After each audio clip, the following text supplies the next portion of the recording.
Great. Lesson 7 in Unit 1, 4th grade math, Thursday, August 29th. OA1 and OA2 again. Remember, OA1 is equations, OA2 is word problems, and today is about all problem types, larger unknown, smaller unknown, and so surprising and exciting, multiplier unknown. That is the comparative value that comes between. The problem you'll see is about taco and fajita, knowing taco's age and fajita's age, and then understanding that we actually don't have the comparative value. And so today, they're not just going to solve all problem types, but they're going to write equations as well. And what's tricky is being able to determine, are we looking for a larger, smaller, or multiplier unknown, which is why our questions again are so important. What am I comparing? Which has more? And what number am I given? And what's the unknown? And so here are some really great stamp it. Multiplying my given by the times greater smaller when my unknown is larger. Dividing my given by times greater less when my unknown is smaller. And multiplying or dividing my multiplier is unknown. We need to capture this somehow in a standing visual anchor. Visual anchor about the taco and fajita problem. Very challenging to see any of the key takeaways here at all. It should be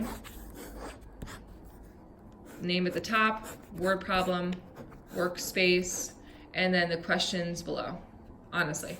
And I think that if there's a standing visual anchor, I don't want to proceduralize it too much, but like this guy right here is so pivotal. Multiplying equals, I have my given, and my unknown is larger.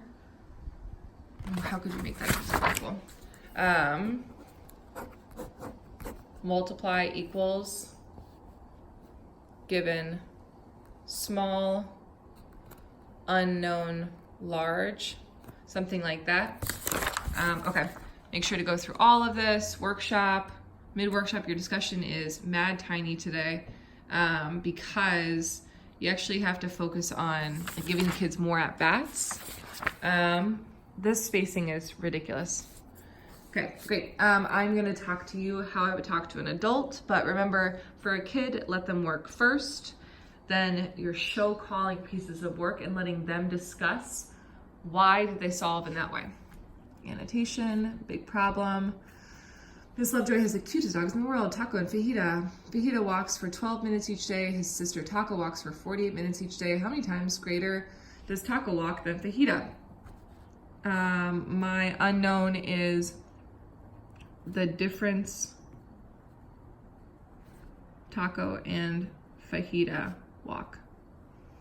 Great, I'm gonna move right into the oops, I'm so sorry. I'm gonna move right into the knowns and unknowns.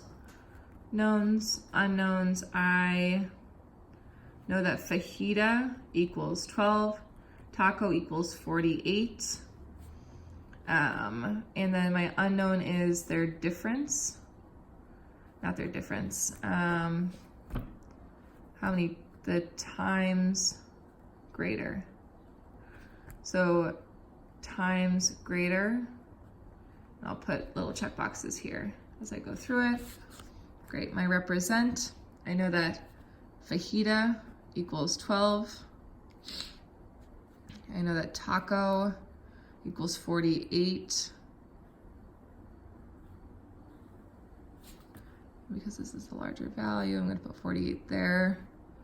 And I'm asking myself how many times greater, which is literally the breaking apart component of this. I'm gonna move to the multiplicative compare chart. Great, question I'm asking myself, what am I comparing? Taco and Fajita. Which one is greater? Taco is. What values do I know? Taco and Fajita, and the multiplier is unknown. So I'm asking myself, either 12 times what gives me 48, or 48 divided by what gives me 12. And that value feeds over there. And the reason I didn't break it down is because that's actually the solving. I'm now in the solve component. Once I recognize that this is 4 here, then I break that into 4. He's 4 times greater, and then be able to write a complete sentence answer including that. Again, down here it's the same thing. This is when you know the multiplier, 5 times less, the bus is. Again, you're asking yourself 3 specific questions. What am I comparing? Bus and a car. Which one is greater? The bus. And what do I know? Bus is 250, multiplier is times 5. This is a larger known, this is a multiplier known, and I did not do that up there. This is a larger known, this is a smaller known, and this is an MUK for a multiplier unknown. This is an SUK for a smaller unknown, which leads me, when I don't know my smaller unknown, I divide. When I don't know my larger unknown, I multiply. And when I don't know the smaller unknown, I divide. When I don't know the larger unknown, I multiply. When I don't know the multiplier unknown, I can either divide or multiply based on the sequence.